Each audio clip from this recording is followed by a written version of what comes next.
Welcome to the Folktale Project. This is Dan Scholz.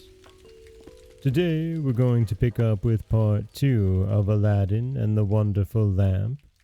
And, well, things are going to get a little different from the story as we heard it from Walt Disney. At least I know that I was not such a huge fan of Aladdin after this section.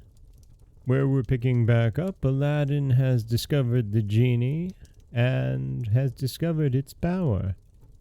And now we're going to find out what he'll do with that power.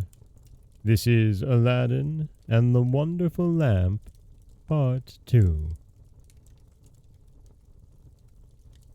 One day, Aladdin heard an order from the Sultan proclaimed that everyone was to stay at home and close his shutters while the princess's daughter went to and from the bath.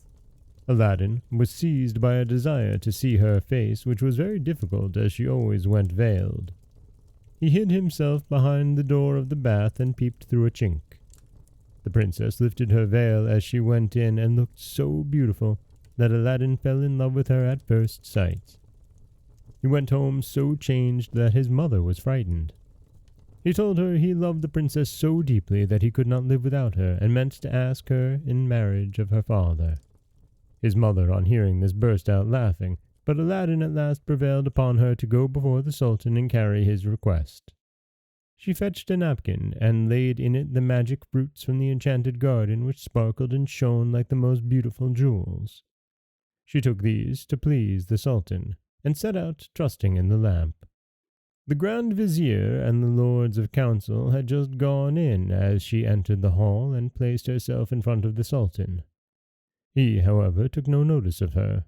She went every day for a week, and stood in the same place. When the council broke up on the 6th day, the Sultan said to his Vizier, "I see a certain woman in that audience chamber every day carrying something in a napkin. Call her next time, that I may find out what she wants." Next day, at a sign from the Vizier, she went up to the foot of the throne and remained kneeling till the Sultan said to her, "Rise, good woman, and tell me of what you want." She hesitated, so the Sultan sent away all but the Vizier, and bade her speak frankly, promising to give her beforehand for anything she might say. She then told him of her son's violent love for the princess. "I prayed him to forget her," she said, "but in vain. He threatened to do some desperate deed if I refused to go and ask your majesty for the hand of the princess. Now I pray you to forgive me, not alone, but also my son Aladdin." The Sultan asked her kindly what she had in the napkin, whereupon she unfolded the jewels and presented them to him. He was thunderstruck, and turned to the Vizier, saying, "What sayest thou? Ought I not to bestow the princess on one who values her at such a price?" The Vizier, who wanted her for his own son, begged the Sultan to withhold her for 3 months, in the course of which he hoped his son would contrive to make him a richer present. The Sultan granted this, and told Aladdin's mother that, though he consented to the marriage, she must not appear before him again for 3 months. Aladdin waited patiently for nearly 3 months, but after 2 had elapsed, his mother, going into the city to buy oil, found everyone rejoicing, and asked what was going on. "Do you not know?" was the answer. "The son of the Grand Vizier is to marry the Sultan's daughter tonight." Breathless, she ran and told Aladdin, who was overwhelmed at first, but presently bethought him of the lamp. He rubbed it, and the genie appeared, saying, "What is thy will?" Aladdin replied, "The Sultan, as thou knowest, has broken his promise to me, and the Vizier's son is to have the princess. My command is that tonight you bring hither the bride and bridegroom."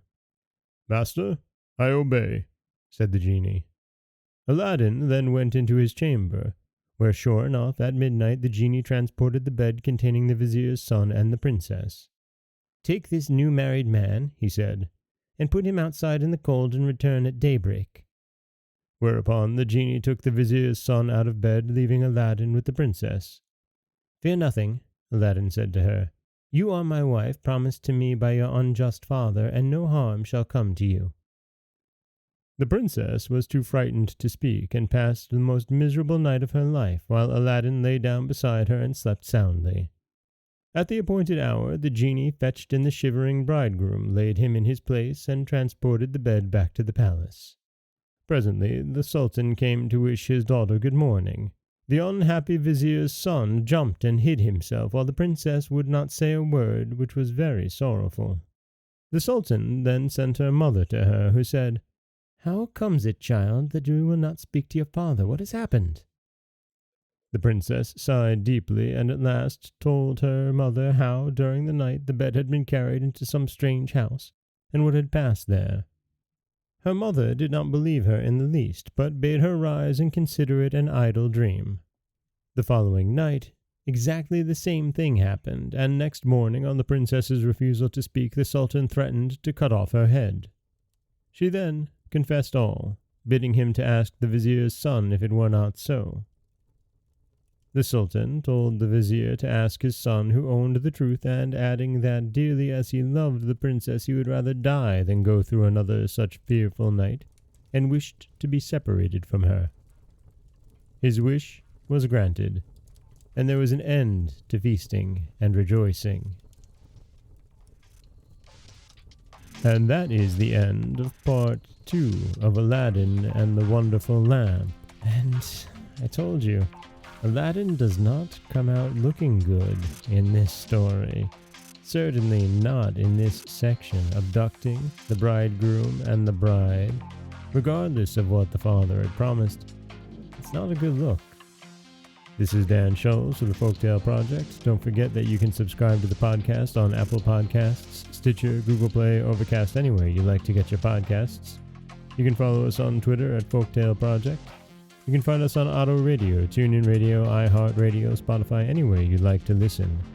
And you can always head over to folktaleproject.com, where you'll find a new story waiting for you every Monday, Wednesday, and Friday. As always, thank you so much for listening.